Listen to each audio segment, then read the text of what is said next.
అస్మద్గురుభ్యో నమః. శ్రీరంగసింహగిరిదేశికపాదసేవా ప్రాప్తాఖిల ద్రవిడ వేద రహస్య జాతం శ్రీగౌతమాన్వయజమాశ్రిత భాగధేయం గోపాల దేశికమహం శరణం ప్రపద్యే. వాతూలాన్వయ సంజాతమప్పలార్య తనూభవం గోపాలాచార్య సచ్ఛాత్రం వందే వెంకటదేశికం. శ్రీవాత్స్య వరదాచార్య పౌత్రం తత్పద సంశ్రయం తాతార్యతనయం వందే రఘునాథాప్యయం గురుం. కాశ్యపాన్వయ సంజాతం నారాయణ పదాశ్రితం శ్రీమన్నారాయణం వందే యతీశ్వర శ్రియాజుషం. సద్గ్రంథాధ్యయన సంగోష్ఠిని ఈనాటి వ్యాసంగానికి సాదరంగా ఆహ్వానిస్తూ కలిసి ప్రార్థన చేసుకుందాం. శ్రీశైలేశేత్యాది ప్రణతోస్మి నిత్యం గురుముఖమనధీత్య ప్రాహ వేదానశేషాన్ నరపతి పరిక్లుప్తం శుల్కమాదాతు కామః. స్వసురమరవంద్యన్ రంగనాథస్య సాక్షాత్ ద్విజకుల తిలకంతం విష్ణుచిత్తం నమామి. மங்களாசாசனத்தில் மத்துள்ள வாழ்வார்கள் தங்களார்வத்தளவுதானன்றி பொங்கும் பரிவாலே வில்லிபுத்தூர் பட்டர்பிரான் பெத்தான் பெரியாழ்வார் என்னும் பெயர். லக்ஷ்மீ நாயக பாத பங்கஜ யுகே பிரேமாதிரேகேணய தஸ்மை மங்களவாச்சனாய யததே ஸ்ரீ விஷ்ணு சித்தஸ்ததா తస్మై సూరివరాయ విష్ణుపరతా సంస్థాపనాఖ్య క్రియా దక్షాయాస్తు నమస్వతం మమ కృతం భూయోపి భూయోపి చ. నమః శ్రీశైలనాథాయ కుంతీనగర జన్మనే ప్రసాదలబ్ధ పరమ ప్రాప్య కైంకర్యశాలినే. శ్రీ విష్ణు చిత్త పద పద్మరజోనుషంగాత్ చిత్తం యదీయ చరణ స్మృతయా సమింధే. అవ్యాజవత్సలతయా ప్రతిత సదాస్మాన్ అవ్యాప్త సుందరవరో ముని సార్వభౌమః. పేరణింద విల్లి పుత్తూరాని దన్నిల్ పెరుం సోదితనిత్తోన్నుం పెరుమానే మున్సీరనింద పాండియన్ తన్నెంజు దన్నిల్ తియక్కరమాల్ పరత్తువత్తై తిరమాచ్ చెప్పి వారణమేల్ మధురైవలం వరవేవా నిన్మాల్ గరుడవాగననాయి తోన్రవాష్తో ఏరణి పల్లాండు முதல் பாட்டு 472 ఎనక్కుదవు నీయే. ఈనాడు గోష్ఠికి స్వాగత వచనాలని తెలియచేస్తూ నిన్నటి పాఠ్యాంశాన్ని మననం చేసే ప్రయత్నం చేసినటువంటి రమను మనసారా అభినందిస్తున్నాను. ఈ వ్యాసంగం కానీ ఈ రకమైనటువంటి ఉత్సాహం కానీ శ్రద్ధ కానీ ఆమెకి ఎప్పటి నుంచో ఉన్నవి. చాలా పర్యాయాలు మనన రూపమైనటువంటి కైంకర్యాన్ని కూడా చేశారు. చక్కగా గ్రహిస్తారు, ఇష్టంగా వింటారు, తెలుసుకోవాలనేటటువంటి ఆతృతని కలిగి ఉంటారు. అయితే ఒక్కొక్కసారి మన ప్రయత్నంలో ఒక పొందిక పోతుంది. ఆ పొందిక ఎప్పుడు పోతుందో అప్పుడు మనం దాన్ని సమయానికి ముగించలేనటువంటి స్థితి ఏర్పడుతుంది. ప్రధానంగా మననం చేసే వాళ్ళందరికీ నేను చెప్పే మాట ఏమిటి అంటే, సమయ పాలన చెయ్యండి. 2 పాసురాలైతే ఒక్కొక్కటి 3 నిమిషాలలో పూర్తయిపోవాలి, 6 నిమిషాలు. ఒకటే పాసురం అయితే 4 నిమిషాలు, లేదా అటు ఇటు కలుపుకొని 5 నిమిషాలకు మించకూడదు, 7 నిమిషాలకి మించకూడదు. ఇది మీకు పదే పదే నేను తెలియజేస్తున్నాను. ఇవాళ ముఖ్యంగా దాన్ని దృష్టిలో పెట్టుకోలేదు, విషయాన్ని వివరిద్దాము అనుకునేటటువంటి తాపత్రయంతో ప్రారంభం చేశారు. అందులో ఇవాళ ఉండేటటువంటి పాసురాలు 2 పెద్ద పాసురాలు. అంచేత ప్రధానంగా దృష్టి దేని మీద ఉండాలి అంటే పాసురానుసంధానం చేయాలి, తాత్పర్యాన్ని వివరణ చేయాలి. ఆ తర్వాత టైం సరిపోతే అందులో ఉండేటటువంటి విశేషాంశాలని వివరించే ప్రయత్నం చేసుకోవాలి. ఈ రకమైనటువంటి ఒక దృష్టి కలగాలని. ఎందుకంటే మననానికి ఆమె కొత్త కారు కాబట్టి, ఇంతకు ముందు ఆమెకి అభ్యాసం ఉంది కనుక అలా ఆ రకమైనటువంటి ధోరణిలో మననాన్ని చేసుకోవాలి. పాప ఎన్నో కూర్చుకున్నారు, శ్లోకాలని, పద్యాలని, పాసురాలని అనుసంధానం చేయాలని ఆమె చేసిన ప్రయత్నానికి నేను చాలా అభినందిస్తున్నాను. అలా రాసుకోవడం, దాన్ని ఆలోచన చేసుకోవడం, ఒక చోట కూర్చుకోవటం, దాన్ని మళ్ళీ పదే పదే అనుసంధానం చేసుకుని సిద్ధంగా ఉండడం, ఇవన్నీ కూడా చాలా శ్రమతో చేసిన పనులే అయినప్పటికీ మనం మిగిలినటువంటి గోష్ఠిని కూడా దృష్టిలో పెట్టుకొని, సమయాన్ని కూడా దృష్టిలో పెట్టుకొని ఆ రకమైనటువంటి రీతిలో ఒకసారి పరీక్ష చేసుకుని సిద్ధంగా ఉండాలి. ఆ రకమైన లోటు రావటం చేత ఆమె పరిపూర్ణంగా ఇవాళ తెలియచెప్పలేకపోయారు. కానీ తెలుసుకోలేని మనిషి కారు, తెలియని మనిషి కారు. మన రమగారికి భగవద్ అనుగ్రహం, ఆచార్య అనుగ్రహం పరిపూర్ణంగా ఉండాలి అని పెరుమాళ్ళని, ఆచార్యులని ప్రార్థిస్తున్నారు. ఒక్కొక్కసారి ప్రయత్నం విఫలమైనా సరే మనం నిరుత్సాహపడాల్సినటువంటి అవసరం లేదు. పరమాత్మే మనని తీర్చిదిద్దడానికి నిరుత్సాహపడకుండా ఎన్ని పర్యాయాలైనా ప్రయత్నం చేస్తాడు అనుకున్నప్పుడు మనం చేసేది కైంకర్యం. ఇది ఆ కైంకర్యం ఎలా చేసినా పర్వాలేదు. కైంకర్యాన్ని మాత్రం నిరుత్సాహపడి మానుకోవలసినటువంటి అవసరం లేదు. కానీ చాలా గుర్తుపెట్టుకోవాలమ్మా, అందరి సమయం విలువైనది. మనకిచ్చినటువంటి అవకాశం మనం విషయాన్ని ప్రతిపాదన చేయటం కోసం సక్రమంగా ఉపయోగించుకోవాలి అని అనుకోవాలి తప్ప మనకుండే ఆతృతతోటి మిగిలిన విషయాలను మనం విస్మరించకుండా ఉండాలి అని సూచన కూడా చేస్తూ ఈనాటి మన వ్యాసంగాన్ని పాశురానుసంధానంతో ప్రారంభం చేసుకుందాం. உய்ய உலகு படைத்துண்ட மணிவயரா ஒழிதோர் ஒழுபலாலி நிலை அதன் மேல் கைய உயோகு துயல் கொண்ட பரம்பரனே பங்கைய நீள் நயனத் தஞ்சனமேனியனே செய்யவள் நின் அகலம் சேமமெனக் கருதி செல்வ பொலிமகரக் காது திகழ்ந்திலக ஐய எனக் குறுகாலாடுக செங்கீரை ஆயர்கள் போரேரே ஆடுக ஆடுகவே கோளரியன் உருவம் கொண்ட உணனுடன் குருதி குழும்பியட கூறுகிறாள் குடவாய் மேல அவன் மகனை மெய்மை குளக்கருதி மேலே அமரற்பதி மிக்குவ கொண்டு வர காளனன் மேகமவை கல்லொடு கால் பொழிய கருதி வரை குடையா காலிகள் காப்பவனே ஆளையனக் ஒரு காலாடுக செங்கீரை ஆயர்கள் போரேரே ஆடுக ஆடுகவே நம்முடைய நாயகனே நான் மறையின் பொருளே நாகையுள் நற்கமலன் நான் முகனொக்கொரு கால் தம்மனையானவனே தரணி தல முழுதும் தாரகையின் உலகும் தடவி அதன் புறம் விம்ம வளர்ந்தவனே வேழமும் ஏழ்விழையும் விரவிய வேலதனுள் வென்னு வரும் அவனே அம்ம எனக் குறுகாலாடுக செங்கீரை ஆயர்கள் போரேரே ஆடுக ஆடுகவே வானவர் தாம் மகிழவன் சகடமுருளா வஞ்சமுலைப்பே என் நஞ்சமுதுண்டவனே காரகவல் விளவின் காயுதிரக் கருதி கண்ணது கொண்டெறியும் கருநிறையன் கன்றே தேனுகனும் முரணும் தென்திரல் வெண்ணரகன் என்பவர் தாம் வழியச் செருவதிரச் செல்லும் ஆன எனக் குறுகாலாடுக செங்கீரை ఆయர்கள் పోరేరే ఆడుగ ఆడుగవే. ఎంతవరకు మనం అర్థంతో అనుసంధానం చేసుకున్నాం.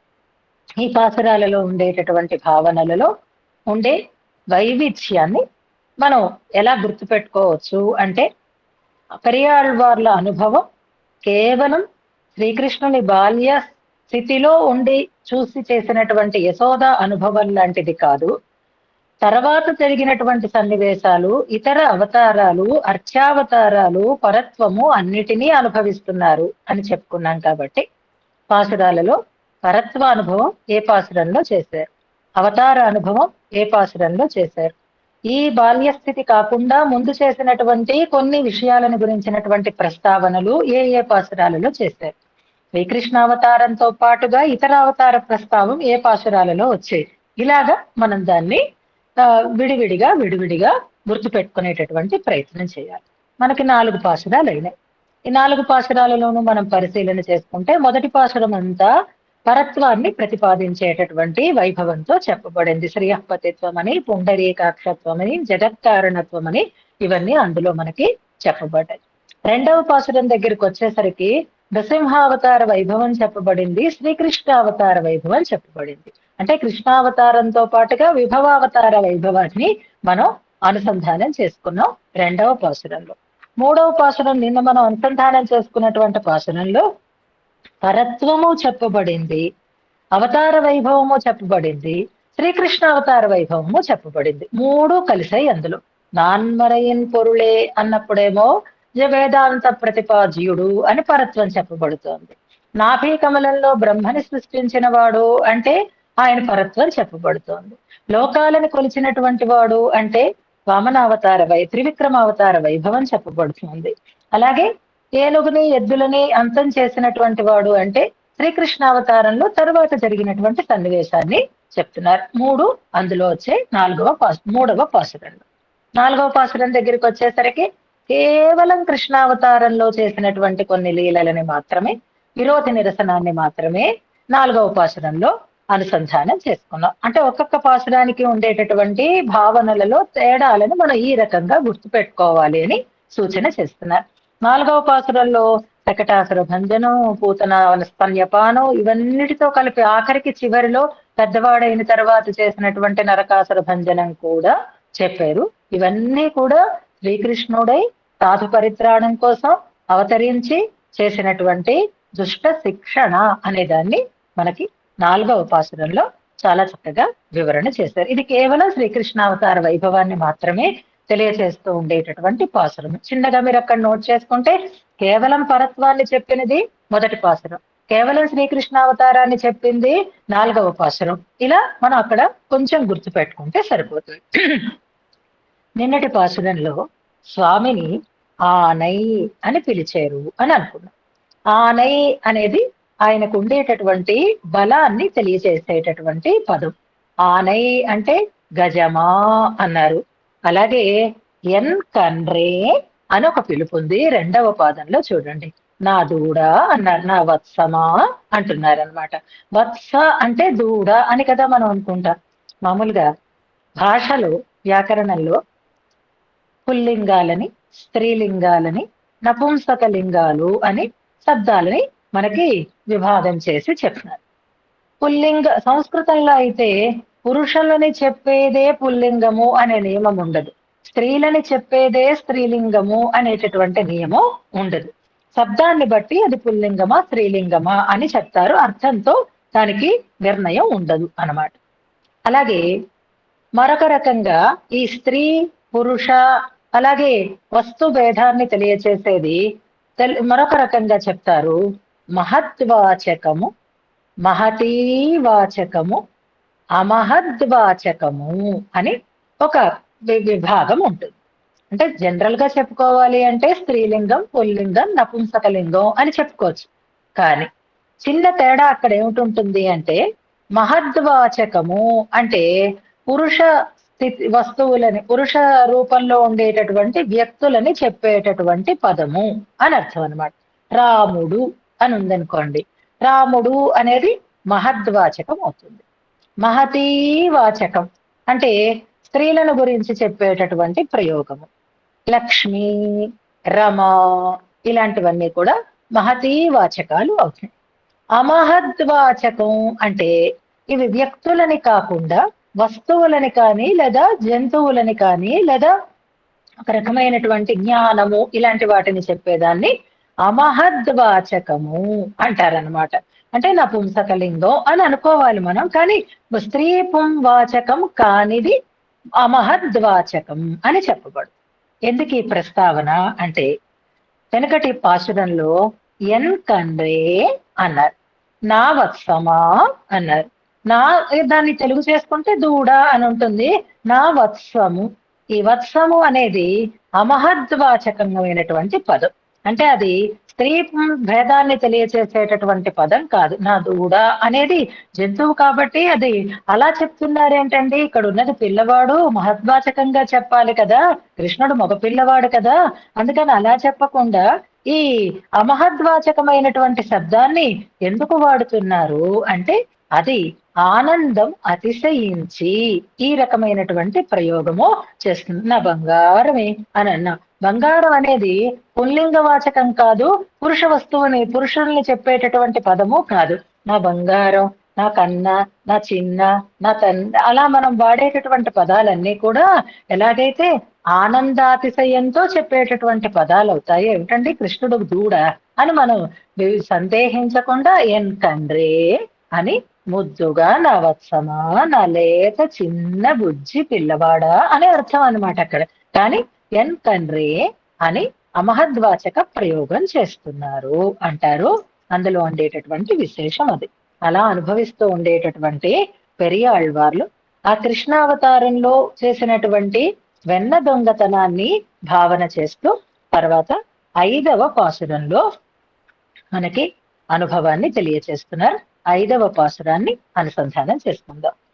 மத்தளவும் தயிரும் வார்குழல் நன்மடவார் வைத்தனனைகள களவால் வாரி விழுங்கி ஒருங்கொத்த இனமருதம் உன்னிய வந்தவரை ఊరు కరత్తినొడు ముంతియ వెంతిరలోయ్ முத்தின் இளமுறுவல் முத்தவருவதன் முன்ன முகத்தணியார் மொய் குழல்களலைய அத்தையனக் கொருகால் ஆடுக செங்கீரை ఆయరగల్ పోరేరే ఆడుగ ఆడుగవే.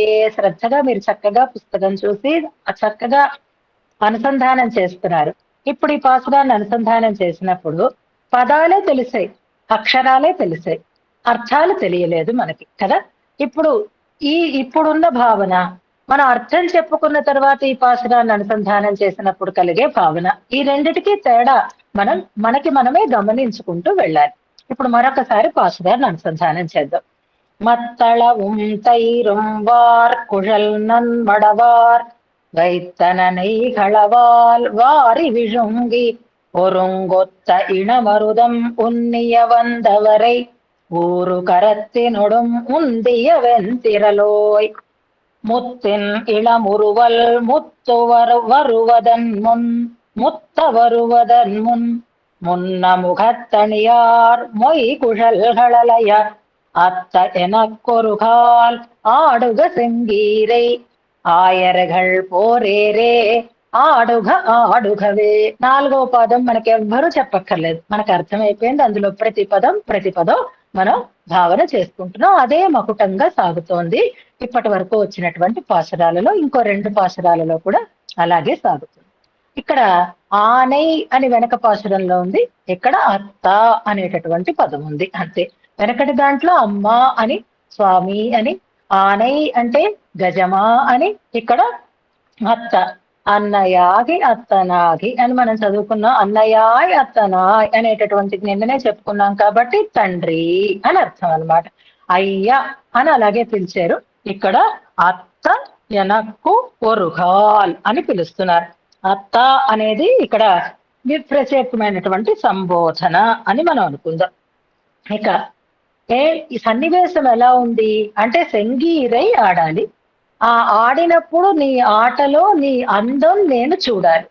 ఆ ముఖారవిందో ఎంత అందంగా కనపడుతుందో దాన్ని ఇందులో వర్ణన చేస్తున్నారు. శ్రీకృష్ణుడు బాల్యం అనేసరికల్లా ఆయన పెరుగుని దొంగిలించటమో, పాలని దొంగిలించటమో, వెన్నని దొంగిలించటమో, నెయ్యిని దొంగిలించటమో వీటిని స్మరణ చేస్తూనే ఉంటారు. అందులో పెరియాళ్వార్ల ఆనందం మరింతగా అతిశయించి ఉంది కనుక ఆయన చేస్తూ ఉండేటటువంటి ఆ దొంగతనాన్ని గురించి చెప్తున్నారు. అలా చెప్పేసి ఊరుకోకుండా చేసిన ఏ వస్తువులని దొంగిలించాడో వాటి వైభవము, ఆ వస్తువులను ఎవరు సిద్ధంగా చేసి పెట్టుకున్నారో వారి వైభవము, దాన్ని దొంగిలించినటువంటి స్వామి యొక్క వైభవము అన్ని మనకి స్పష్టపడేటట్లుగా, కంటి ఎదురుగా కనపడేటట్లుగా ఉంటాయి పాసురాలు.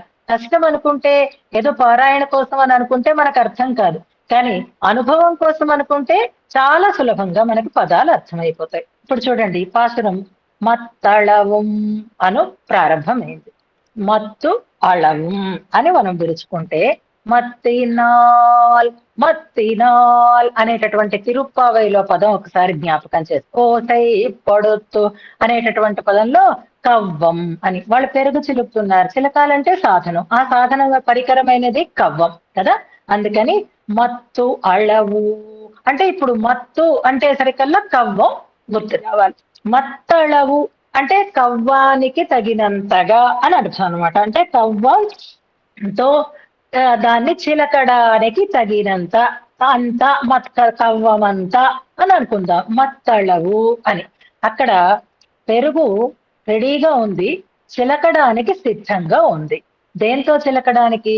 కవ్వంతో చిలకటానికి సిద్ధంగా ఉంది. మత్తళవు తైరు అంటే చిలకటం లేదా అండి, ఇంకా చిలకడం స్టార్ట్ చేస్తారా అంటే, చిలకడానికి ప్రారంభము అయింది, ఇంకా చిలకబోవడానికి కూడా అన్ని అక్కడ పెరుగు భాండాలన్నీ సిద్ధం చేసుకుని ఉన్నాయి.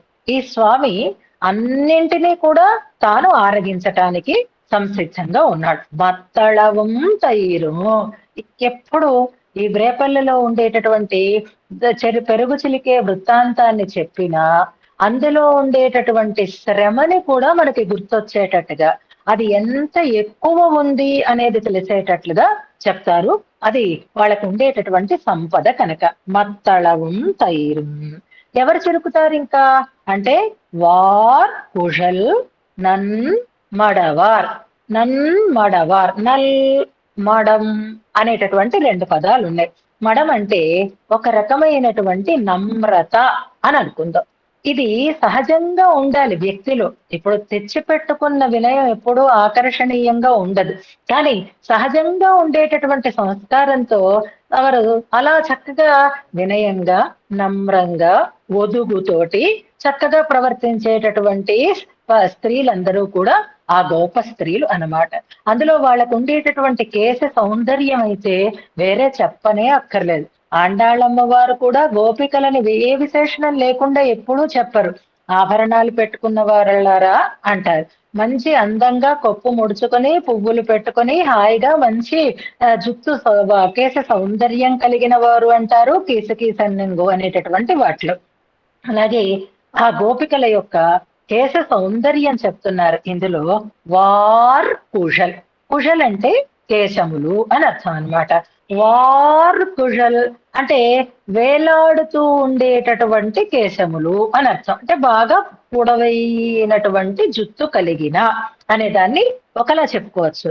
లేదా వార్ కుశల్ అంటే అందంగా ఆ జుత్తుని చక్కగా ముడి వేసుకుని ఉన్నా, అంటే వాటిని పొందికగా అల్లుకొని ఉన్నా అనే అర్థంలో చెప్పుకోవచ్చు. ఓ పని చేస్తూ ఉంటే ఆ జుత్తంతా ఆ పెరుగులో కలిసిపోకుండా చిరాకు వేయకుండా అందంగా దాన్ని కొప్పులాగా అమర్చుకున్నా అని చెప్పుకోవచ్చు. ముడుచుకున్న అనొచ్చు, లేదా పొడవైన అనేటటువంటి అర్థంలో. ఇక్కడ గోపికలను మనం దర్శించాలి. వార్ కుഴల్ నన్ మడవార్, అందమైన కేశపాసం, దీర్ఘమైనటువంటి జుత్తు కలిగినటువంటి, మంచి నమ్రత కలిగినటువంటి, చక్కటి ఒదుగు కలిగినటువంటి అందమైనటువంటి గోపికలు దేనికోసం పెట్టుకున్నారు?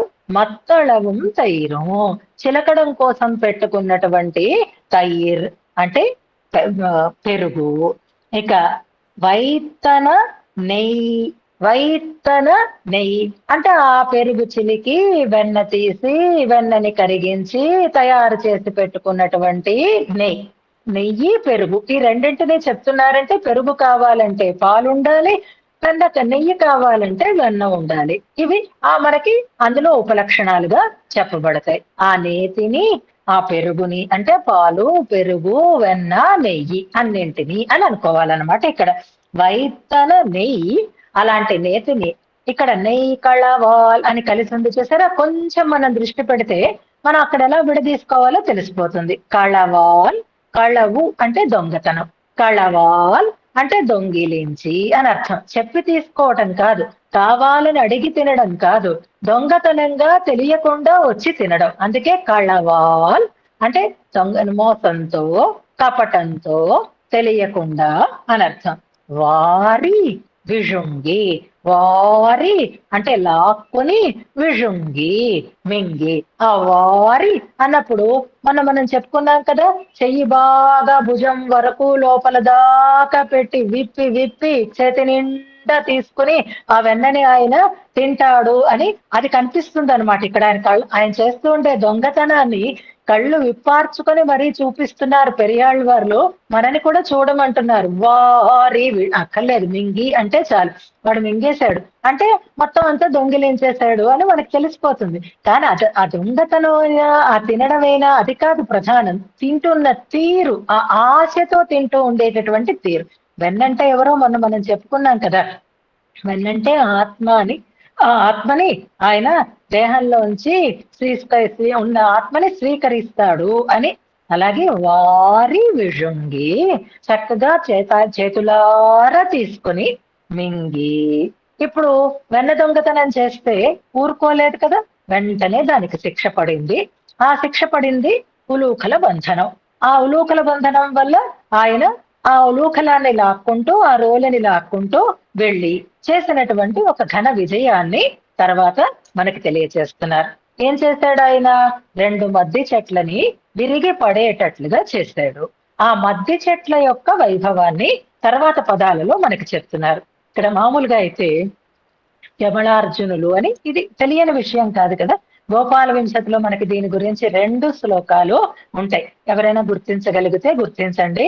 యమళార్జున దృష్ట బాలకేళిం అనే ప్రయోగంతో ఒక శ్లోకం ఉంటుంది. విటపిత్వ నిరాసకం కయోశ్చిత్ అనేటటువంటి పాదం కలిగినటువంటి ఒక శ్లోకము ఉంటుంది. మామూలుగా అయితే ఈ 2 మద్ది చెట్లు కూడా కంసుడి చేత పంపబడినటువంటి అసుర వర్గంలోకి చేరినవి కాదు. ఇది మనకందరికీ తెలిసినటువంటి విషయమే. మహర్షి శాపవశం చేత మద్ది చెట్లుగా పుట్టారు. అహంకరించి ఆ ధనమదంతో పెద్దల పట్ల వినయాన్ని చూపకపోవడం చేత ఒంటి మీద బట్ట ఉందా లేదా అనేటటువంటి స్పృహ కూడా లేకుండా ఉన్నారు. కాబట్టి అలాంటి జన్మనే పొందండి అని ఆయన శాపం ఇచ్చాడు. దాంతో 2 ముద్దుల్లాగా తయారైనాయి ఇవి 2 కూడా. అంతవరకే. అయితే శాప విమోచనమయ్యే అంతవరకు కూడా ఎదురు చూస్తూ ఉన్నారు. వెరీ గుడ్, నెంబర్లు పెడుతున్నారు, చాలా సంతోషం. శాప విమోచనమయ్యేంత వరకు కూడా ఎదురు చూస్తున్నారు. అంతే తప్ప కృష్ణుణ్ణి అంతం చెయ్యాలి, కృష్ణుణ్ణి ప్రాణం తీయాలి, కృష్ణుడి మీద తమ ప్రభావాన్ని చూపించాలి అన్నట్లుగా మనకి కనిపించదు. ఎందుకంటే కంసుడి పంపిస్తే వచ్చినటువంటి వారికే అలాంటి భావన ఉంది. కానీ పెరియాళ్వార్లు మంగళాశాసన పరులు కావడం చేత అస్థానే భయశంక అంటారు చూసారా. అవసరం లేకపోయినా బెంగపడేటటువంటి స్థితి ఎలా అయితే ఉంటుందో, పెద్ద సూపరింటెండెంట్ ఆఫ్ పోలీస్ అయినటువంటి ఆయన అందరికీ రక్షకుడైనటువంటి వాడి విషయంలో కూడా కన్న తల్లి నాయన జాగ్రత్త అంటుంది. అమ్మ వెళ్ళొస్తానని చెప్తే నాయన జాగ్రత్త అంటుంది.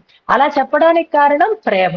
పెరియాళ్వార్లు కూడా అలాంటి వారే. లోకరక్షకుడైనటువంటి వాడు కన్నయ్య కృష్ణ పరమాత్మ అయితే ఆయనకి కూడా రక్ష పెట్టేటటువంటి వాడు అవుతారు పెరియాళ్వార్లు. కాబట్టి ఆయనకి ఆ మద్ది చెట్లు కూడా శ్రీకృష్ణుడి పట్ల వ్యతిరేకమైనటువంటి భావంతో ఉన్నాయి అనేటటువంటి నిశ్చయంలోనే ఈ ఈ ఈ వివరాన్ని పాసురంలో మనకి చెప్తున్నారు. 2 కదండి, 2 అంటే జంట అంట.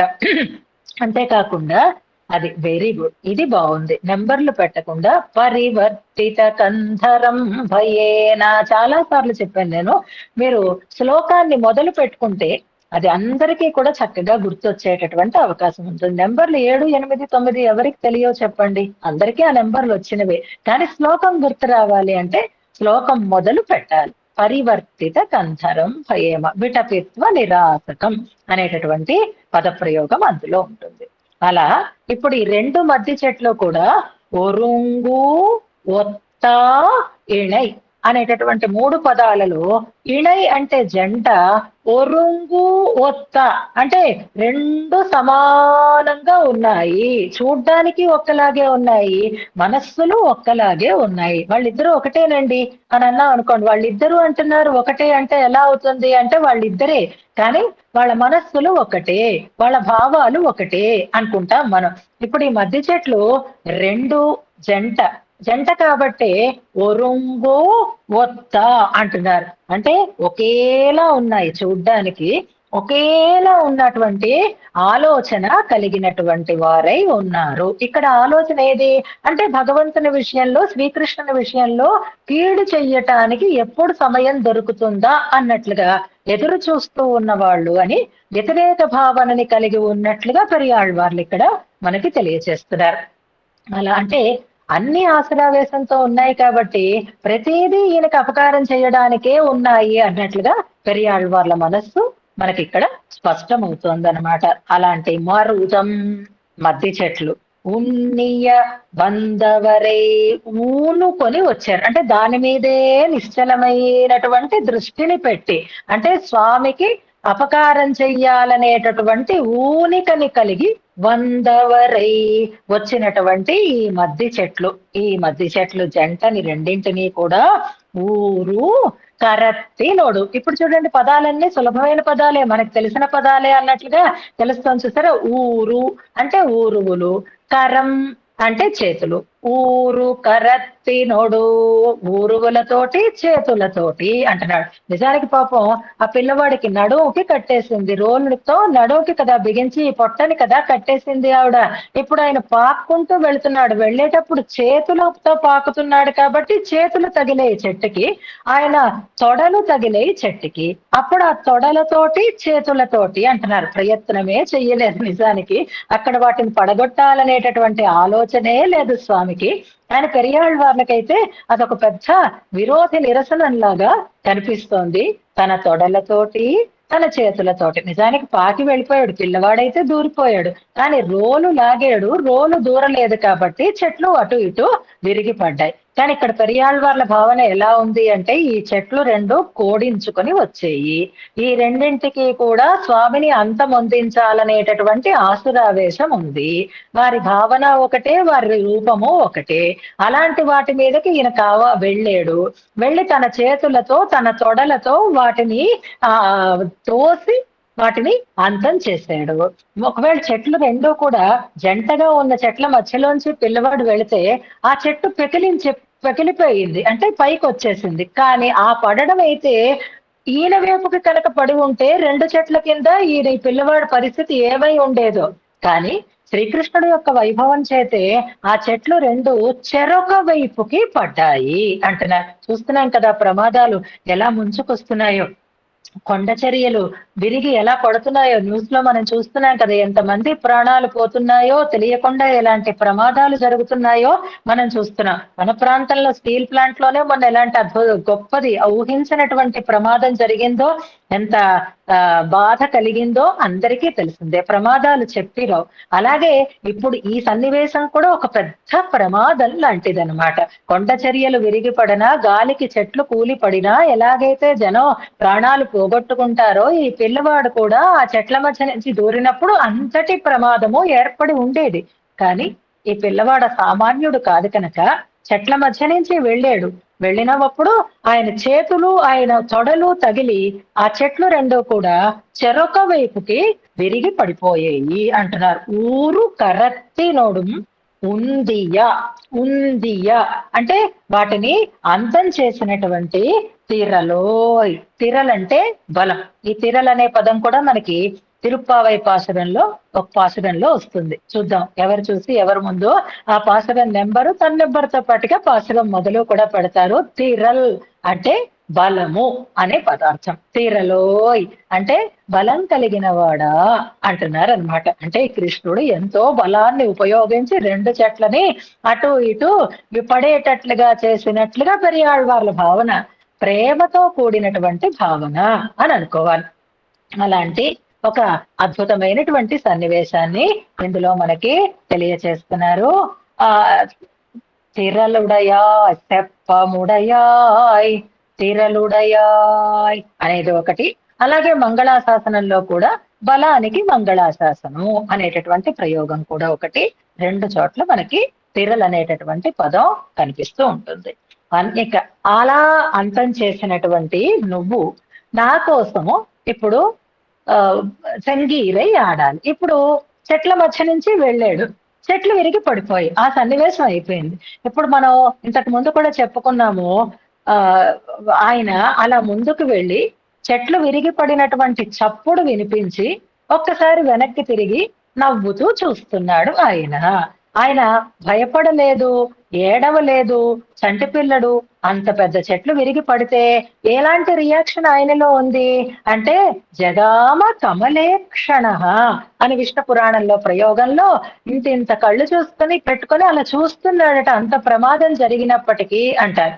ఇప్పుడు ఆ పిల్లవాడిని మనం అలా ముందుకు వెళ్తున్న వాడిని కాదు, ఇలా తిరిగి చూస్తున్నటువంటి పిల్లవాడిని చూడాలి. ఇప్పుడు పెరియాళ్ళవార్ల ఎదురుగా కన్నయ్య ఉన్నాడు, వెన్న దొంగ ఉన్నాడు, అన్ని తిన్నవాడు ఆయన, ఆ చెట్లను కూల్చిన వాడు ఆయన. ఇప్పుడు ఈ పిల్లవాడు సంగీరై ఆడాలి. ఏమడుగుతున్నారు అంటే, నాయనా నువ్వు సరదాగా ఆడుతావు, నవ్వుతూ ఆడతావు. ఆ నవ్వేటప్పుడు నీ నోరు విడుతుంది, నీ పెదవులు విడతాయి. నీ పెదవులు విడితే అది బోసి నోరు, ఇంకా పళ్ళు పూర్తిగా రాలేదు. చిన్న చిన్న చిన్న చిన్న దంతాలు అంకురిస్తున్నాయి. ఆ చిన్న దంతాలు ముత్యాల వరుసలాగా ఉన్నాయి. ఆ చిన్న దంతాలు కనపడేటట్లుగా నువ్వు నవ్వుతావు. ఆ నవ్వు నేను చూడాలంటే ఆ నవ్వు కనపడకుండా అయిపోతుంది. ఎలాగా అంటే నువ్వు నవ్వుతావు, కానీ నీ నవ్వుని నేను చూడడానికి ముందే నీ జుత్తంతా నీ ముఖాన్ని కప్పేస్తోంది అంటారు. సంగీరయ్య ఆడుతున్నప్పుడు కదలాడుతాడు కదా పిల్లవాడు, అలా కదలాడేటప్పుడు మకర కుండలాలు కదలాడేటట్లుగా అని మనకి ఇంతకు ముందు కూడా అనుసంధానం చేసుకున్నాం కదా. అలాగే నవ్వుతూనే ఆడాలి, కానీ నీ నవ్వు నాకు కనపడకుండా నీ జుత్తంతా నీ ముఖాన్ని కప్పేసేటట్లుగా సంగీరై ఆడవా అంటున్నారు. అంటే ఎంత అద్భుతమైనటువంటి ఒక మంచి పిక్చర్, ఒక మంచి ఫోటోగ్రఫీ అనాలి. వాళ్ళ కళ్ళు అంత అద్భుతమైనటువంటి అద్భుత దృశ్యాన్ని దర్శిస్తున్నాయి అన్నమాట. చూడండి, ముత్తిన్ ఇళ మురువల్. మురువల్ అంటే మనకి తెలుసు కదా మందహాసము అని. ముత్తిన్ ఇళ మురువల్, చిన్న చిన్న చిన్న చిన్న దంతములు, ఆ దంతములతో కూడినటువంటి మందహాసము అది. ముత్త వరువదన్ మున్న, ఆ నవ్వు పూర్తిగా రావడానికి ముందుగానే, అంటే ఆ నవ్వు నాకు కనపడడానికి ముందుగానే మున్నం ముఖత్తు, మున్నం ముఖత్తు అంటే ముందు ముఖం అని అర్థం. ముందు ముఖం అంటే పాల భాగం అన్నమాట. దాని మీద రింగులు రింగులుగా వేళ్లాడుతూ ఉండేటటువంటి స్వామి యొక్క కేశ సౌందర్యం. ఆ రింగులు రింగులుగా తిరుగుతూ ఉండేటటువంటి ఆ కేశాలు అవి ఆయన ఇలా ఇలా ఇలా ఇలా కదులుతూ సంగీరై ఆడుతూ ఉంటే ఆ జుత్తంతా ఇలా ముందుకి పడుతూ ఉంటుంది. ఆ ఉంగరాల జుత్తంతా ఇలా ముందుకి పడుతూ ఉంటుంది. అలా ముందుకి పడుతూ ఉండేటటువంటి జుత్తు ఈ నవ్వుని కనపడనివ్వకుండా చేస్తుంది అనమాట. మున్నం ముఖత్తు అని ఆర్, అందం నిండేటట్లుగా చెయ్యగా, అంటే నవ్వే ఒక అందం. నవ్వుతూ ఉండేటటువంటి ముఖ సౌందర్యాన్ని మించినటువంటి సౌందర్యం ఎలాంటిది అంటే ఆ ఉంగరాల జుత్తంతా ముఖాన్ని కప్పేస్తూ ఉంటే నీ పెదవుల నుంచి విరుస్తూ ఉండేటటువంటి మందహాసం కూడా దర్శించలేకుండా ఉండేటట్లుగా ఉండే అందమైనటువంటి ఉంగరాల జుత్తు ఊగుతూ ఉండేటటువంటి స్థితిలో మై కుశల్ఘల్ అలయ, మొయ్యి కుశల్ఘల్. అదేంటండి, పడితే ఒకటో రెండో ఇలాగ రింగులు లాగా ముఖం మీద పడతాయి, కానీ అంత ముఖం కప్పేస్తుందా ఆయన జుత్తు అంటే ఆయన జుత్తు ఏం సామాన్యం అనుకున్నారా? అద్భుతమైనటువంటి దొట్టమైనటువంటి జుత్తు ఆయనది, ఘనమైనటువంటి జుత్తు. కాబట్టి మొయ్యి కుశల్ అంటున్నారు. వార్ కుశల్ అని ఒక ప్రయోగం చేశారు అక్కడ, మొయ్యి కుశల్ అని ఒక ప్రయోగం చేస్తున్నారు. పదాలు అర్థాలు జ్ఞాపకం పెట్టుకోవాలి అంటే ఇలాంటి వాటిని మనం పట్టుకోవాలన్నమాట. వార్ కుశల్ అంటే ఏమనుకున్నాం? పొడవైన కేశభాసం, పాసం, వేలాడుతూ ఉండేటటువంటి జుత్తు అనుకున్నాం. వాళ్ళది యొక్క కేశపాసం. ఇక్కడ శ్రీకృష్ణ పరమాత్మ యొక్క చిన్ని కన్నయ్య యొక్క జుత్తు పాల భాగం మీద పడుతూ ఉండేటటువంటి జుత్తు ఎలా ఉంది అంటే చాలా ఒత్తుగా ఉందన్నమాట. అందుకని అసలు ముఖము ఒక పల్చని తెరలా కూడా కాకుండా మొత్తం అంతా ముఖం కప్పి కనపడకుండా ఉండేటట్లుగా చేసేస్తుంది. అలా మొయ్ కుశల్ఘల్ అలయ, నీ ముఖార విందం మీద ఆ దట్టమైనటువంటి ఉంగరాల జుట్టు అటు ఇటు కదలాడేటట్లుగా అత్త ఎనక్కొరుకాల్ ఆడుగ సెంగీరే. నాయనా, నా కోసం ఒక్కసారి ఆ సంగీరై ఆడవా అంటున్నారు. ఇప్పుడు చూడండి ఎంత అందమైనటువంటి చిన్ని కన్నయ్య మనకి కనిపిస్తున్నాడు. ఎన్ని ఎన్ని రకాలైనటువంటి శ్రీకృష్ణుడు ఫోటోలు ఒకే పాసురంలో అలా అలా రీల్ మనం ఒకటి ఒకటి ఒకటి ఒకటి అలా చూస్తున్నట్లుగా. మొట్టమొదట ఎలాంటి కన్నయ్య కనపడ్డాడు? వెన్నని, పాలుని, నెయ్యిని చేత్తో తీసుకుని తారగిస్తూ ఉండేటటువంటి కన్నయ్య. ఆ తర్వాత కట్టబడి మధ్య చెట్ల మధ్య నుంచి వెళ్ళి వాటిని అటు ఇటు పడేసినటువంటి స్థితి. ఆ తర్వాత ఇలా వెనక్కి తిరిగి నవ్వడానికి, ఆ నవ్వు మన కంటికి కనపడడానికి ముందే జుట్టంతా ముఖం మీద కదలాడుతూ సంగీరై ఆడుతూ ఉండేటటువంటి కన్నయ్యని ఈ పాసనంలో మనకి దర్శింపచేస్తున్నారు. పెరియాళ్వార్ పాసనం అనుసంధానం చేస్తుందా. ఇప్పుడు చూడండి, ఇంతక చదివినప్పుడు మనకి ఏ పదాలకి అర్థాలు తెలియవు, కానీ ఇప్పుడు అన్ని పదాలకి అర్థాలు తెలిసాయి. వార్ కుశల్, మొయ్ కుశల్, మత్తు, మురువల్, ముత్తు, ముఖం, ఇవన్నీ కూడా మనకి స్పష్టంగానే తెలిసాయి. అందుకని ఇప్పుడు అనుసంధానం చేసినప్పుడు ప్రతి పదం మనకి అర్థం భావనకి రావాలి. మత్తళவும் తయిரும் వార్ కుశల్ నన్మడవార్ வைத்தனனை களவால் வாரி விழுங்கி ஒருங்கொத்த இனமருதம் உன்னிய வந்தவரை ఊరు కరత్తినొడు ముంది ఊరు కరత్తినొடும் உந்திய வெந்திரலோய் முத்தின் இளமுறுவல் முத்தவருவதன் முன்ன முகத்தணியார் மொய் குழல்களலைய அத்தையனக்கொரு ஆடுக செங்கீரை ఆయர்கள் పోరేరే ఆడుగ ఆడుగవే. సంగీరై ఆడుతూ ఉండేటటువంటి కన్నయ్యని మనం చూడాలి అంటే కుండలాలు కదులుతూ ఆడుతూ ఉండేటటువంటి ముఖారవిందో, అలాగే ఉంగరాల జుత్తు ముఖం మీద ఆడుతూ ఉండేటటువంటి అందం, వీటిని రకరకాలుగా భావిస్తున్నారు పెరియాళ్వారు. తర్వాత 6వ పాసురాన్ని అనుసంధానం చేసుకుందాం. ఇందులో కూడా చూడండి, ఇంకే రకమైనటువంటి అవతార ప్రసక్తి లేదు. అంటే 4వ పాసురంలో 5వ పాసురంలో పూర్తిగా శ్రీకృష్ణ అవతార అనుభవమే సాగుతోంది. అయితే 4కి 5కి ఉండేటటువంటి అనుభవంలో ఉండే తేడా ఏమిటి, సామ్యం ఏమిటి, తేడా ఏమిటి అనే చూసుకోవాలి. అంటే సామ్యం ఏది అంటే అంతా కృష్ణావతార ప్రసంగమే ఉండడం.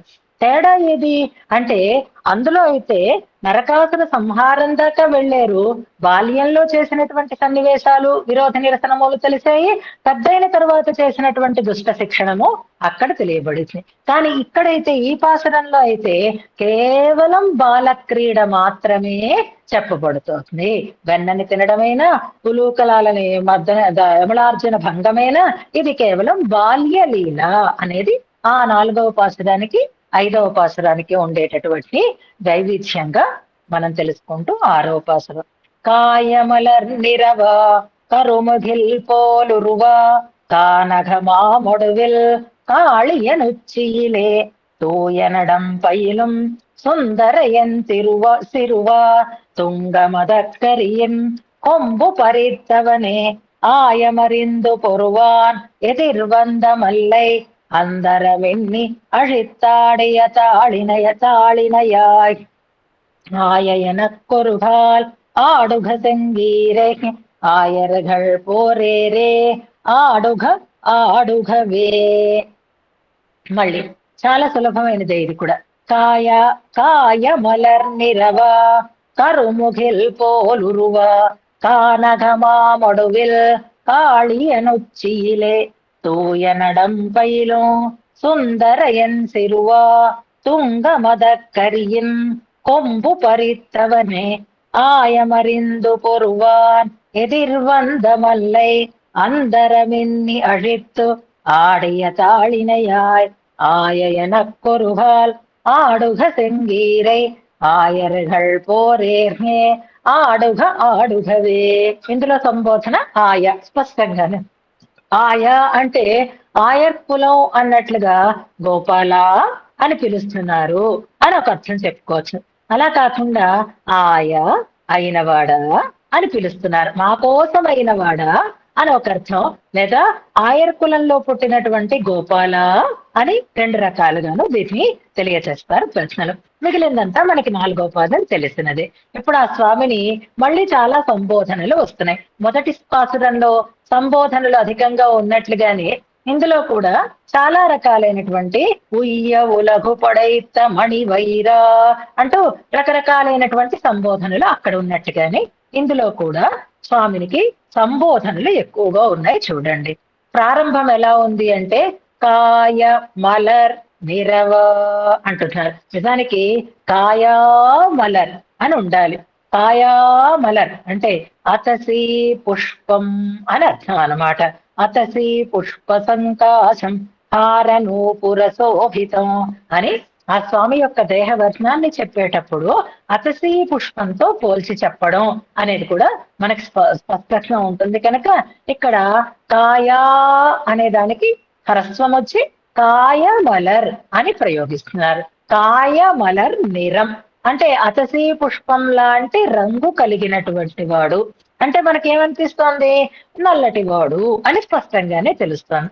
మళ్ళీ ఇంకో సంబోధన చూడండి, కరుముగిల్ పోల్ ఉరువ. ఇది సులభమే.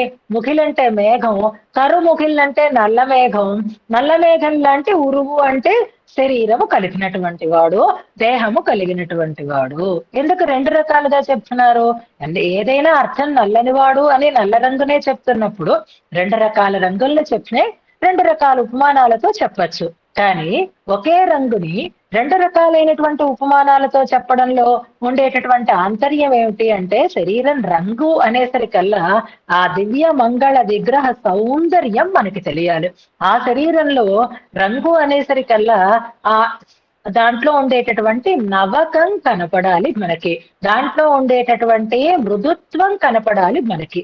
కాయ మలర్ నిరవా అనడంలో ఆ పుష్పానికి ఉండేటటువంటి మార్ధవం, పుష్పానికి ఉండేటటువంటి లావణ్యం, ఆ రేకులు చూడండి నవ నవ నవ నవలాడుతూ పువ్వు ఎలాగైతే స్నిగ్ధంగా ఉంటుందో అలాంటి దేహకాంతిని చెప్తున్నారు. నల్లగాను ఉంటుంది, నల్లగా ఉంటుంది, స్నిగ్ధంగా ఉంటుంది, మెత్తగా ఉంటుంది. కాబట్టి కాయ మలర్ నిరవా అన్నారు. ఇక కరుముఖిళ్ళని ఎందుకు చెప్తున్నారు అంటే స్వామి దివ్యదేహాన్ని కాంతిని చూడగానే కళ్ళు చల్లగా అనిపిస్తాయి. ఎందుకంటే మేఘాన్ని చూడగానే మనకు ఎలాగైతే మనస్సు చల్లబడుతుందో అలా మేఘం లాంటి చల్లతనాన్ని కలిగి ఉండేటటువంటి వైభవం కలిగిన వాడు, మేఘం లాంటి నల్లతనాన్ని కలిగినటువంటి అనర్థం. నల్లతనాన్ని అలాగే చల్లతనాన్ని ఇచ్చేది మేఘం అయితే, మెత్తదనము అలాగే ఆ రంగు, వీటికి కాయామలర్ అని ఇన్ని రకాలైన దేహ లక్షణాలని మనకి ఈ ఉపమానాలతోటి చెప్తున్నారు. కరుముగిల్ పోల్ ఉరువా.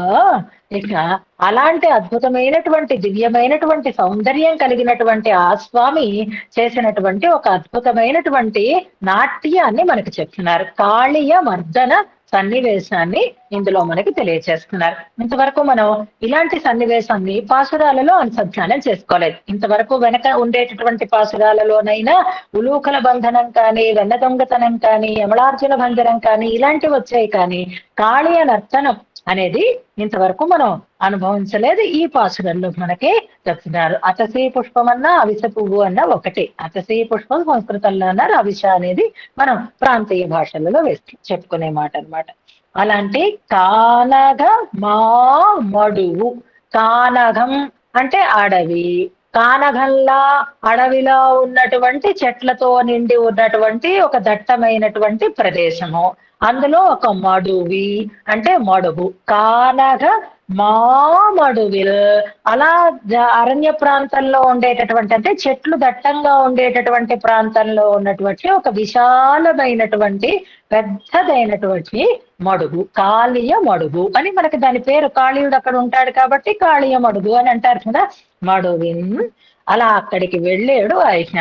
పెద్ద ఆయన వారించిన నాళ్ళు వారించాడు. ఆయన చూసుకోకుండా, ఆయన లేకుండా ఉన్నప్పుడు ఈయన పరుగు పెట్టి వెళ్ళాడు. బలరాముడు ఉంటే కాళీయ మర్దనం జరిగి ఉండేది కాదేమో. బలరాముడు కాస్త లేని సమయంలో చూసుకొని కాళీయ మడుగుకి ఆయన వెళ్ళాడు. వెళ్ళినటువంటి ఆయన ఆ కాళీయుని యొక్క శిరస్సుల మీద నాట్యం చేశాడు. అదంతా మనకి తెలిసినదే. ఇక్కడ పూర్వాచార్యుల యొక్క ఒక చిన్న ఐతిహ్యాన్ని పెద్దలు చాలా అందంగా చెప్తారు. ఏమండి, కృష్ణుడు చాలా తెలివైన వాడు, చాలా స్మార్ట్. ఆయనకు తెలిసినన్ని ఉపాయాలు ఎవరికీ తెలియవు. వెన్న దొంగిలించాలి అంటే, పెరుగు దొంగిలించాలి అంటే ఎత్తైన ఉట్టి మీద ఉండేటటువంటి వస్తువుని ఎలా తీసుకోవాలో ఆయనకు తెలిసినట్టుగా ఎవరికీ తెలియదు. పీఠే పీఠ నిషన్న బాలకగళే ఇలాంటి ఉపాయాలన్నీ తెలిసినవాడు కదా. మరి కాళీయుడి తల మీదకి ఆయన ఒక్క గెంతు గెంతేడు అని వింటాం మనం. కానీ కాళీయుడు ఎంతవాడు, ఎంత పెద్ద సర్పం, ఈయన ఎక్కడున్నాడు, ఈయన ఒడ్డునే ఉన్నాడు. ఇప్పుడు ఆయన కాళీయుడి శిరస్సు మీదకి వెళ్ళాలి అంటే నడిచి వెళ్ళలేడు కదా. ఏదో అయితే అలా నడిచి వెళ్ళినట్టుగా ఈజీగా చూపించేస్తుంది మనకి ఆ చిత్రాలను మనం చూసేస్తున్నాం. కానీ అది ప్రాక్టికల్ గా ఒక్కసారి ఆలోచించండి. ఉపాయం తెలిసిన వాడు కాబట్టి ఆయన ఏం చేశాడు పాపం, ఆ పక్కనే ఉన్నటువంటి ఓ చెట్టు మీదకి ఎక్కి ఆ చెట్టు మించి దుముక్కుమని ఆ కాళీయ శిరస్సు మీదకి దూకేడు. ఇది ఇక్కడ మనం అంటున్నాను, కాళీయస్య ఫణతం శిరస్తుమే సత్కదంబ అంటూ సుందర బహోత్సవంలో ఈ శ్లోకాన్ని మనం అనుసంధానం చేసుకున్నాక ఆ కదంబ వృక్షం మీదకి ఎక్కి అక్కడి నుంచి దుమికేడు అని అంటారు. వినేస్తామండి వెర్రివాళ్ళలాగా, ఎందుకంటే కృష్ణుడు అంటే మైమరిచిపోతాం కాబట్టి. కానీ కొంచెం ఆలోచన ఉన్నవాళ్ళు ఇలా చెప్తూ ఉంటే, భట్టర్ వారిని వారి శిష్యుడు ఒక ప్రశ్న వేశాట. నంజయ్యర్ వారు భట్టర్ పూర్వాచార్యుల ఐతిహ్యం అన్నమాట ఇది. తమాషాగా చెప్తున్నారు. ఏమండి, ఇంత తెలివైన కృష్ణుడు అసలు ఆ కదంబ వృక్షం చెట్టు ఎండిపోయి ఉంది అని అంటారు కదా. కృష్ణుడి పాదస్పర్శ కలిగిన తర్వాత అది మళ్ళీ పచ్చగా మారింది అంటారు. ఎండిపోయి విరిగిపోవటానికి సిద్ధంగా ఉండేటటువంటి రీతిలో ఉండేటటువంటి ఆ ఎండు కంపల అంటే ఆ చెట్టును ఎక్కితే, ఆ చెట్టు కొమ్మ కనుక విరిగిపోతే కృష్ణుడి కింద దుబ్బును పడిపోవలసిందే కదా. మరి అంత తెలివి లేదా కృష్ణుడికి? ఆ చెట్టును ఎందుకు ఎక్కాడు అని ఓ ప్రశ్న వేశారట చమత్కారంగా. వేస్తే బహుశా ఏమిటుంది అని ఇటు అటు చూసి ఉంటాడు. అలా చూసినప్పుడు ఈ చెట్టు కనపడి ఉంటుంది. ఆయన చూపు పడేసరికల్లా ఆ చెట్టు పచ్చగా అయిపోయి ఉంటుంది. ఆ పచ్చని చెట్టు కాబట్టి ఆయన ఎక్కి ఉంటాడు. ఎందుకంటే బృందావనాన్ని మనస్సుతో ధ్యానిస్తేనే అది పచ్చగడ్డితో నిండిపోయింది, చక్కగా పశుగ్రాసానికి లోటు లేకుండా అయింది అంటారు కదా. మరి స్వామి యొక్క చూపు ప్రభావం అయి ఉంటుంది. ఆయన ఇలా చూసేసరికల్లా ఆ చెట్టు చిగిర్చి ఉంటుంది. అప్పటి వరకు ఎండు చెట్టే, కానీ చిగర్చి ఉంటుంది అని భట్టర్ వారు సమాధానం చెప్పారు అని అంటారు. ఆ చెట్టు మీదకి ఎక్కాడు, దూకాడు. ఇదంతా భాగవతంలో అయితే. పెరియాళ్ళ వాళ్ళకైతే అంత టైం కూడా లేదు. ఇక్కడ కృష్ణుడు కనపడ్డాడు, అక్కడ కాళీయుడు కనపడ్డాడు, తర్వాత కాళీయుడి శిరస్సు మీద కృష్ణుడు కనపడ్డాడు అంతే. చెట్టు ఎక్కాడా, దూకేడా, ఎండు చెట్ట, పచ్చ చెట్ట, ఇవేమీ అవసరం లేకుండా ఇక్కడ చెప్తున్నారు చూడండి. కానక మా మొడువిల్ కాళియన్ ఉచ్చియిలే. ఆ కాళీయుల యొక్క శిరస్సు మీద ఆయన నాట్యం చేశాడు. ఇక్కడ కాళీయుడి యొక్క పడగలు చక్కటి ఒక నాట్య రంగంలాగా చాలా విశాలంగా విప్పి నాట్యం చేశాడు అంటారు. కోపం వచ్చిన కాళీయుడు ఎవరొచ్చారు అని ఒకసారి మేల్కొన్నాడు. మేల్కొన్నవాడు తన మీదకి దూముకుతూ ఉండేటటువంటి పిల్లవాడి కోసం అనుకూలంగా ఉంటాడా అంటే, ఈయన ఆ పడగలు విడేటట్లుగా చేశాడా, లేక ఆయనే ఆ పడగల్ని విప్పాడా అంటే, పూర్వాచార్యుల వ్యాఖ్యానాల్లో మన వ్యాఖ్యానంలో కృష్ణుడు నాట్యం చేస్తాడు కదా, పాపం చిన్న పిల్లడు ఆయన పడిపోకుండా ఉండాలని ఆ కాళీయుడే ఎంత విప్పగలిగితే అంతగా ఆ పడగలని విప్పాడట.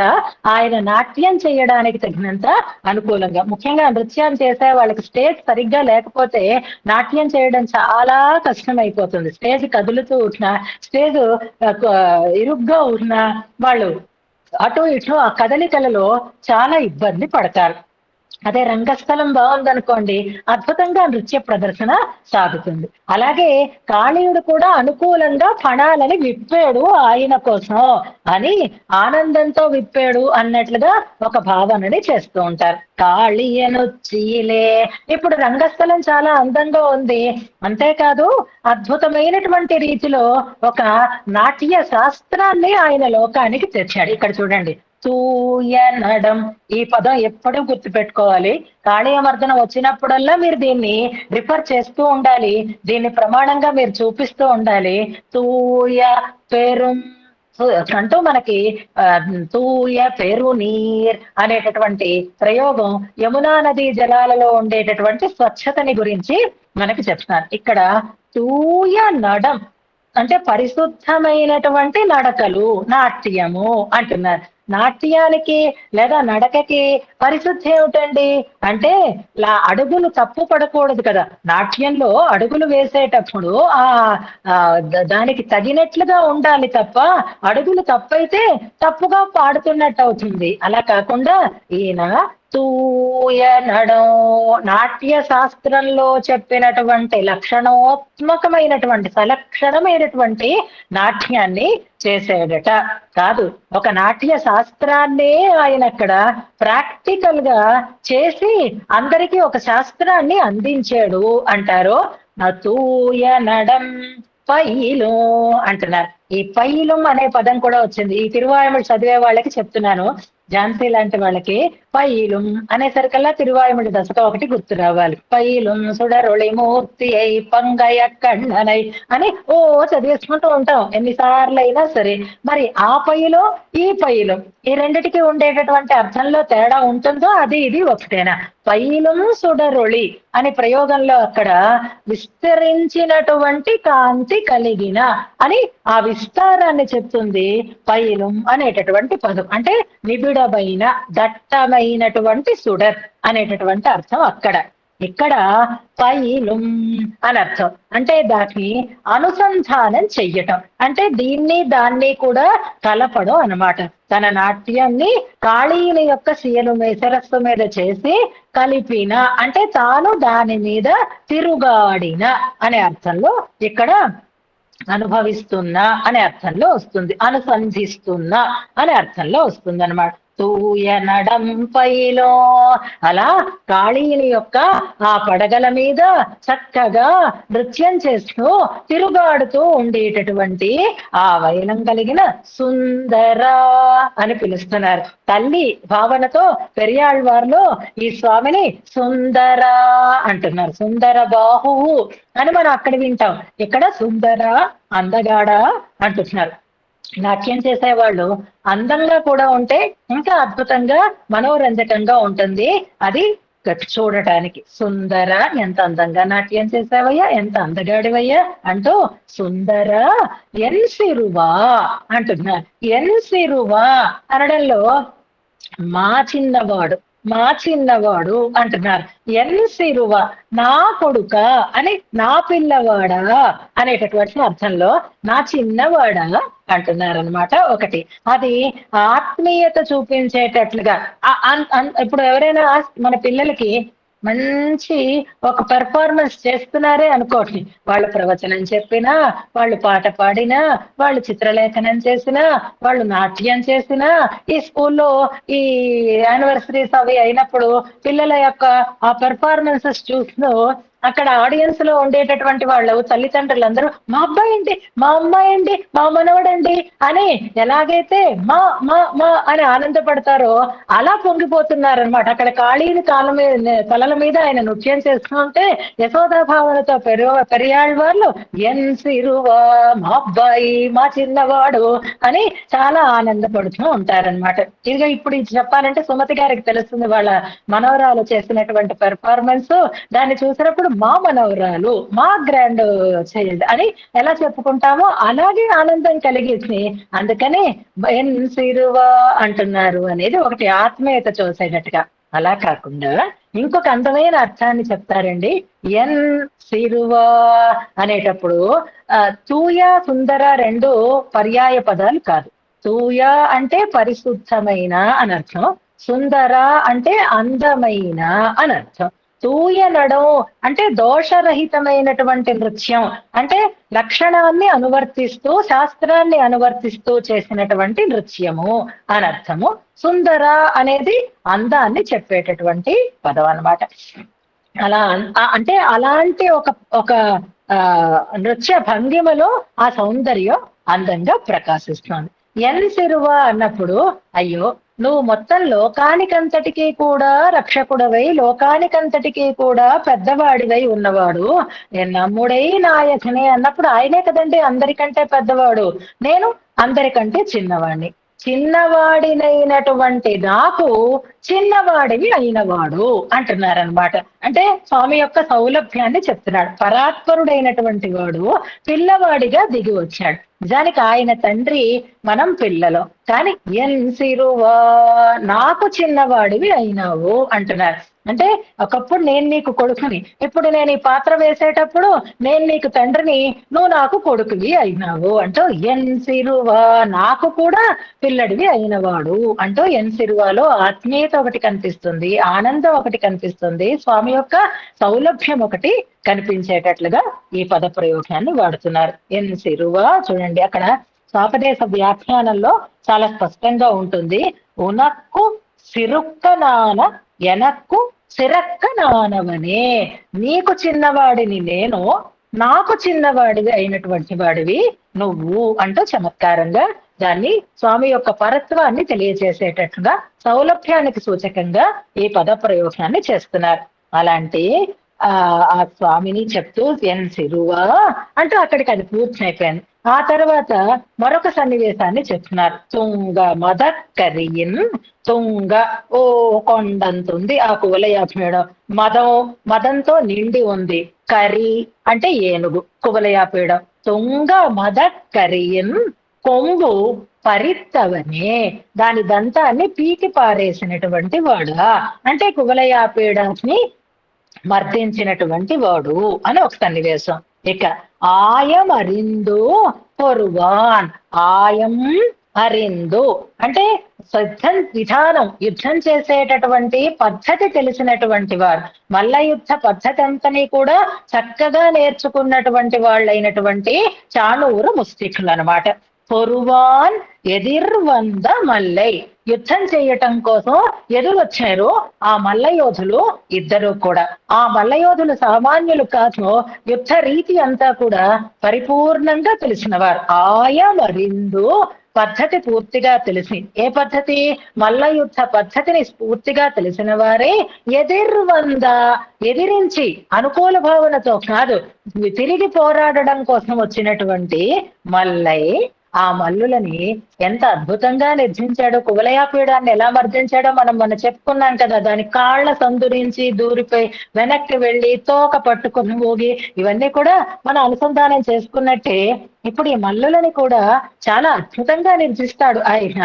అందరమిన్ని అహిత్తు ఆడియ అందరమిన్ని ఆ అందరం అనే పదానికి రకరకాలుగా చెప్తున్నారు. అందరం అంటే వాళ్ళకి అసలు అవకాశమే ఇవ్వకుండా, అంటే ఓ ప్రహరణం చేస్తే, ఓ ముష్టిఘాతం చేస్తే దీనికి ఎలా తిరిగి దెబ్బ కొట్టాలి అని వాళ్ళకి ఆలోచన రావడానికి తగిన అవకాశాన్ని కూడా ఇవ్వకుండా, ఎక్కడ వాళ్ళకి అసలు ఒక్క మినిట్ కూడా ఏ రకమైనటువంటి ఆలోచనకి తావివ్వకుండా వాళ్ళని అంతం చేసిన వాడు అని ఒకటి.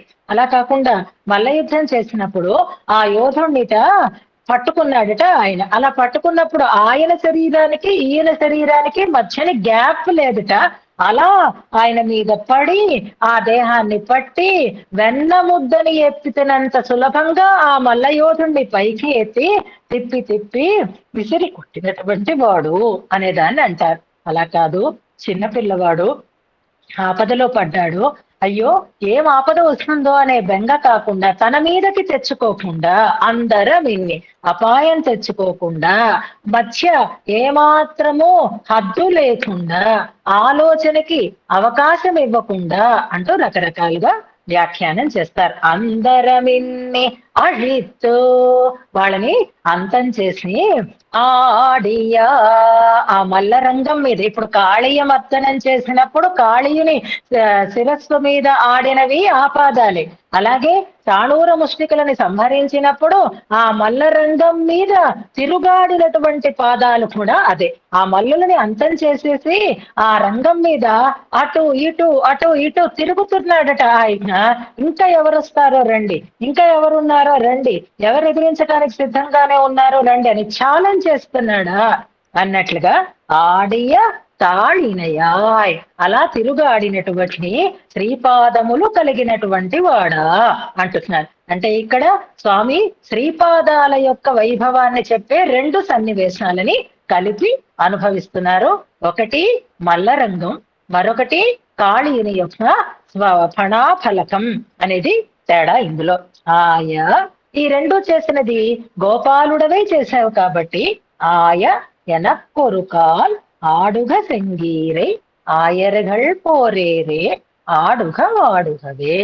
ఈ రెండు కూడా ఆ స్వామి ఆశ్రిత వాత్సల్యంతో చేసినటువంటి దుష్ట శిక్షణలు అంటూ, చిన్నపిల్లవాడైనా తనకంటే బలమైనటువంటి ఆ కువలయాపీడాన్ని మర్దించటం, చాణూరుల ముష్టికుల మల్ల యోధులని సంహరించటం అనేది పరాక్రమ సూచకంగా ఉంటే, అలా కాకుండా చిన్నపిల్లడై అందరికీ ఇబ్బంది పెడుతూ ఉండేటటువంటి ఆ కాళీయుడిని అంతం చేసి అందమైనటువంటి నాట్య శాస్త్ర రీతిని లోకానికి చాటి చెప్పి అందంగా ప్రకాశించినటువంటి స్వామిని అనుభవిస్తున్నారు ఈ పాసురంలో. రెండు పాసురాలకి కూడా వ్యాఖ్యానాన్ని అనుసంధానం చేసుకుంటూ ఉపదేశాత్మకంగా పాసురాన్ని తెలుసుకుందాం.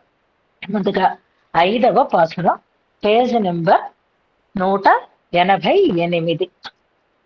அஞ்சாம் பாட்டு மத்தளவுமித்யாதி வார்குழல் மண்மடவார் வைத்தன நீண்ட கேசபாரத்தையும் நன்றான మడపత్తయ్యం ఉడయరాన స్త్రీகள் సేమిత్తు వైత్తవనై. మనం దివ్య దేశాలకు వెళ్ళామనుకోండి, అక్కడ ఉండేటటువంటి భాగవతోత్తముల యొక్క ఆ ఇళ్ళు, వాళ్ళ తాలూకు గృహస్థుల జీవితాన్ని, గృహిణులని కనుక మనం చూస్తే వార్కుഴల్ మడవారై అనే పదానికి అర్థం మనకి స్పష్టంగా తెలుస్తుంది. చూడండి, దివ్యక్షేత్రాలలో ముఖ్యంగా సౌత్ ఇండియాలో స్వాముల యొక్క భార్యలు ఉంటారు, అమ్మవార్లు కూడా వస్తూ ఉంటారు.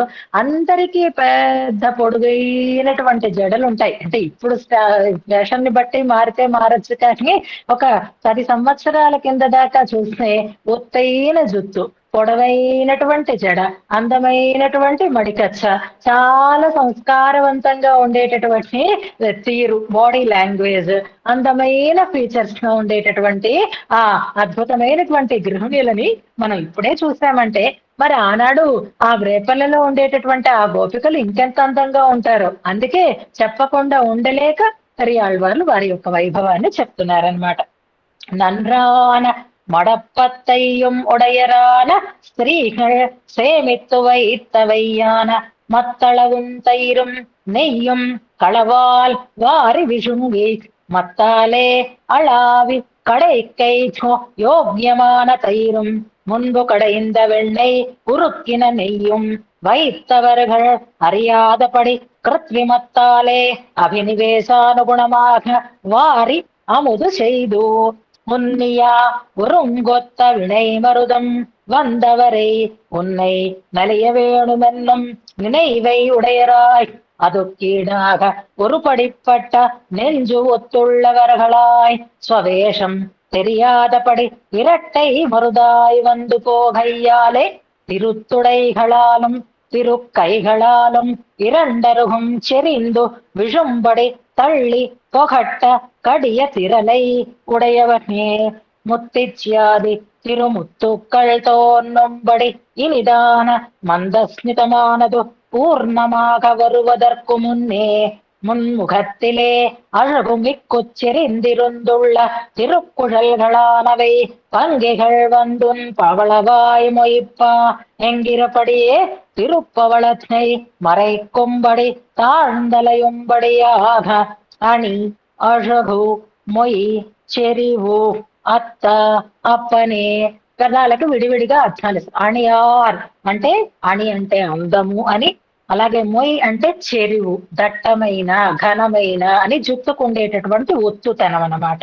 అత్త అంటే అప్పనే అని అర్థాన్ని వివరంగా ఇచ్చారు. తర్వాత 6వ పాసురం, పేజ్ నెంబర్ 189.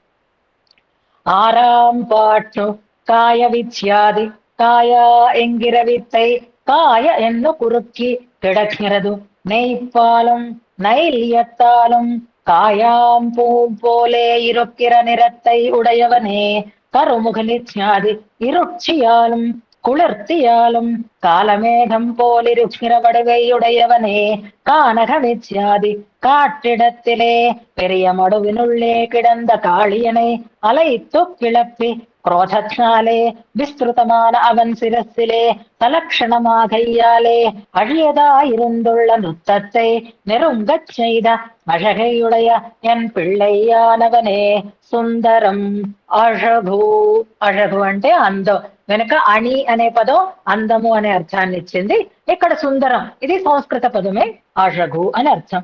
సిరువన్ పిళ్ళై துங்க வித்யாதி பெரிய உயர்த்தியை உடைத்தாய் மதமுதிதமான குவலையா பீடத்தினுடைய கொம்புகளை అనాయాసేన పిడుంగినవనే. కువలయాపీడం దంతాన్ని పీకడం అనేది ఏం సామాన్యమైనటువంటి విషయం కాదు. చిన్న మేకు పీకడమే మనకి చాలా కష్టం. అంత బలమైనటువంటి ఆ ఏనుగులోకి సహజంగా ఉండేటటువంటి దంతాన్ని అవలీలగా పెరికి పారేసాడంటేనే స్వామి యొక్క వైభవం మనకి తెలుస్తుంది. ఆయమిత్యాది மல்பொரும் கூரறிந்து பொருவதாக இதெந்து வல்ல மல்லரை அவர்களுக்கு వ్యాపరికైకు ఇడమరుంబడి శీఘ్రமாக సెన్ను అంటే శీఘ్రமாக సెన్ను అని ఓడి పొరుదు అழித்து இன்னம் வருவாருண்டோ ఎన్ను పార్తు మనోహరమాంబడి సంచరిత తిరువడిகளை உடையவனே அன்றிக்கே அந்தரமின்னி என்னது மல் பொருகிற போது உடலும் உடலும் இடை வெளியற பொருந்தும்படி பொருதபடியை சொல்லுகிறதாகவுமாம். அன்றைக்கே அந்தரமாவது அபாயமாய் உனக்கொரு அபாயமில்லாதபடி அவர்களை அழித்து என்கிறதாகவுமாம். ఆయా ఆయనే అయినవాడాని గోపాలుడాని అర్థం. పెరియజీయర్ తిరువడిகளே శరణం. శాసనం.